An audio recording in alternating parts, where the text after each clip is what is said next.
Men uchun hayot opamning toyidan keyin butunlay o'zgardi. Uning baxti, uning shodligi mening ham quvonchim edi. Har holda o'zimni shunga ishontirardim. Podsham bizning oddiy oilamizga notanish bir olamni olib kelgandek edi. Uning o'zini tutishi, gapirish madaniyati, har bir harakatidagi ishonch meni o'ziga maftun qilgandi. Lekin bu maftunlikning bir kun kelib taqiqlangan ishtiyoqqa aylanishini xayolimga ham keltirmaganman. Opam baxtli edi. Buni uning chaqnab turgan ko'zlaridan, kulgularidan bilsa bo'lardi. Podsham uni ardoqlar, e'zozlardi. Men esa ularning baxtiga soyadek ergashib yurar, har daqiqadan zavq olardim. Ammo qalbimning tubida notinchlik, boshqacha bir his bosh ko'tara boshlagandi.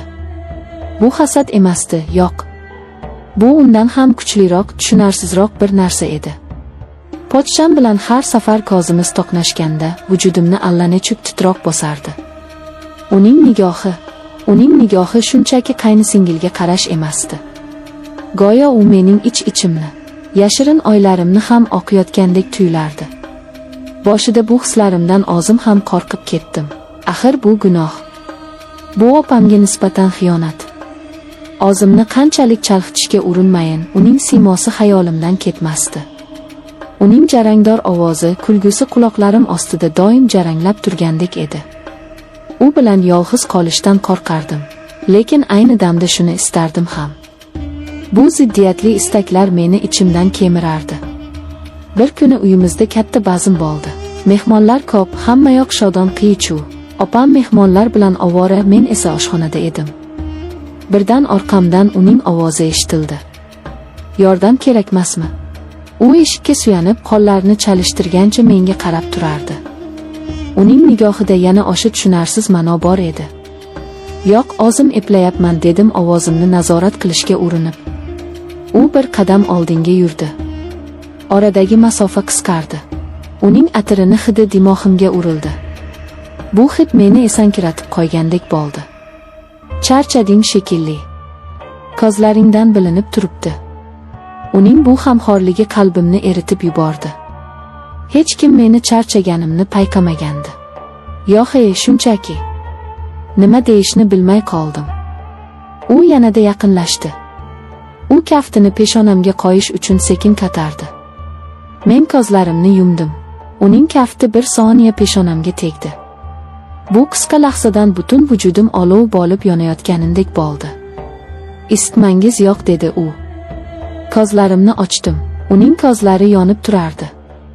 Biz bir-birimizga shu qadar yaqin edikki. Atrofimdagi shovqin-suron, mehmonlarning kulgusi, hammasi uzoqlashib, yo'qolib qolgandek edi. Shu kundan keyin hammasi boshqacha tus oldi. Endi biz imkon qadar yolg'iz qolishga harakat qilardik. Uning birgina nigohi, birgina imo-ishorasi bilan bir-birimizni tushunadigan bo'ldik. Biz gaplashmasdik, lekin ko'zlarimiz sozlashardi. Bu xavfli o'yin edi, lekin biz uni to'xtatishni istamasdik. Har safar opamning baxtiyor yuziga qaraganimda vujudimni aybdorlik hissi qamrab olardi.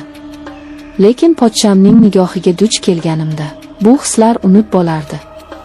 Uning yonida men o'zimni butunlay boshqacha his qilardim. U menga e'tibor berishni boshlaganida men buni shunchaki qaynisingilga bo'lgan oddiy hurmat deb o'yladim. U har doim men bilan alohida ohangda gaplashardi, boshqalarga qaraganda muloyimroq, ehtiyotkorroq edi. Uning nigohi doim meni kuzatib yurardi. Dastlab bu menga noqulay tuyulardi, keyin esa men bu nigohlarsiz yashay olmaydigan bo'lib qoldim. Men uning e'tiborini qidiradigan bo'ldim. Uning uchun chiroyli kiyinishni, o'zimga ko'proq oro berishni boshladim. Men unga yoqishni xohlardim va men unga yoqayotganimni bilardim. Bizni gaplashishlarimiz oddiy so'roqlardan boshlanardi. Lekin bu so'zlarning ostida butun bir okean ma'no yashirin edi. Bizning har suhbatimiz sirli bir marosimga aylanardi. U mendan opam haqida so'rardi. Lekin men uni aslida men haqimda bilishni xohlayotganini his qilardim. Men unga butun borlig'imni ochib bergim kelardi. Bir kuni kechqurun hammamiz hovlida o'tirgandik. Opam va onam o'zlaricha nimalarnidir muhokama qilishardi. Podsham esa yonimda o'tirardi. U sekin qo'lini uzatib, stulda turgan mening qo'limning ustiga qo'lini qo'ydi. Men qo'rqib ketdim, lekin qo'limni tortib olmadim. Uning kafti yoqimli edi.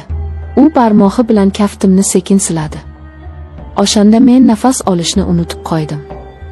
Atrofdagi hamma narsa o'z ma'nosini yo'qotdi. Faqat uning teginishi va qalbimni larzaga solayotgan hayajon bor edi. Bu o'sha kecha sodir bo'ldi. Mehmonlar tarqab hamma oshxonasiga kirib ketgandan keyin men oshxonaga suv ichish uchun chiqdim. U ham o'sha yerda edi, go'yo meni kutib turgandek. Uyqu kelmadimi deb so'radi u. Men ha degan ma'noda boshimni qimirlatdim. U menga yaqinlashdi. Uning ko'zlarida endi hech qanday parda yo'q edi. Faqat ochiq ishtiyoq, ehtiros bor edi.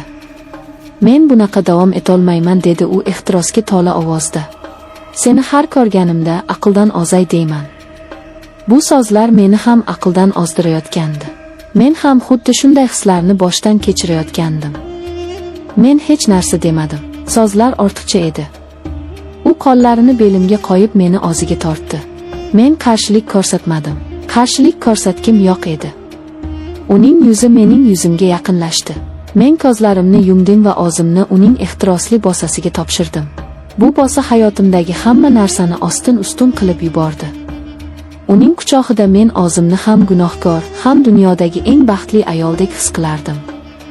Bizning yashirin munosabatlarimiz shu kechadan boshlandi. Biz xuddi o'smirlardek yashirincha uchrashardik. Uning teginishi, shivirlagan so'zi meni yangidan yangi ehtiroslar olamiga olib kirardi. U bilan men o'zimni kashf qilayotgandek edim. U men hech qachon eshitmagan so'zlarni aytardi. Hech kim qilmagan iltifotlarni qilardi. Lekin bu baxtning ortida doimo qo'rquv, xavotir bor edi. Har safar opamning yuziga qaraganimda yuragim orqaga tortib ketardi. Men uning baxtini tortib olayotgan edim, lekin men o'zimni to'xtata olmasdim. Men uning e'tiboriga, uning mehriga muhtoj edim. Bizning munosabatlarimiz qanchalik sir tutilmasin, abadiy davom etishi mumkin emasligini ikkimiz ham bilardik. Bir kuni hammasi oshkor bo'lishi va o'shanda falokat yuz berishi muqarrar edi. Ammo biz bu haqda o'ylashni istamasdik. Biz shunchaki hozirgi lahzadan zavqlanib yashardik. Bir kuni opam meni chekkaga tortib, jiddiy gaplashib olishni aytdi. Yuragim shuv etib ketdi. Tamom bo'ldim, hammasini bildi degan oy miyamga yashindek urildi. Senda gapim bor dedi u ko'zlarimga tikilib. Eshitaman opa. Oxirgi paytlar o'zgarib qolding. Hayollaring parishon. Nima bo'lyapti o'zi? Yoki birortasini topdingmi? Uning bu so'zlaridan keyin ozgina yengil tortdim. Demak u hech narsani bilmas ekan. Yo'q opa, shunchaki o'zim nima deyishni bilmay gapimni chaynay boshladim. Men senga yomonlikni ravo ko'rmayman. Agar biror muammo bo'lsa menga ayt. Balki yordamim tegar. Men uning ko'zlariga qaray olmadim. Men uning ishonchini, uning mehrini poymol qilayotgan xoin edim. O'sha kuni men bir qarorga keldim. Bu munosabatlarni to'xtatishim kerak. Bu olovni o'chirishim kerak. Aks holda u hammani kuydirib kul qiladi. Kechqurun u bilan yashirincha uchrashdim. U har doimgidek xushchaqchaq edi. Lekin mening qovoqimdan qor yog'ayotganini ko'rib darrov jiddiylashdi. Nima bo'ldi? Deb so'radi u xavotir bilan. Biz boshqa davom etolmaymiz dedim. Bu noto'g'ri. Uning yuzi o'zgarib ketdi. Nima deganing bu? Nima noto'g'ri?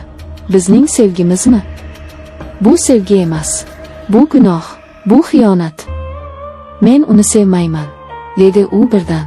Men sen bilan tanishganimdan beri faqat seni o'ylayman. Seni sevaman. Bu so'zlar qalbimni tilka pora qildi. Men ham uni sevardim. Lekin bizning sevgimiz yolg'on va xiyonat ustiga qurilgandi. Iltimos, meni tushunishga harakat qiling. Men opamning baxtini barbod qila olmayman. Mening baxtimchi, sening baxtingchi. Uning ovozi balandladi. Biz bir-birimizsiz baxtli bo'la olamizmi? Uning savoliga javobim yo'q edi. Men faqat bir narsani bilardim. Bu yo'l bizni jarga olib boradi. Hammasini tugatishimiz kerak dedim men. Ko'z yoshlarimni tiya olmay. U uzoq vaqt jim qoldi. Keyin sekin boshini egdi. Agar sen shuni xohlasang mayli. Shu bilan hammasi tugadi. Lekin qalbimdagi olov o'chmadi. U faqat kul ostida qoldi xolos.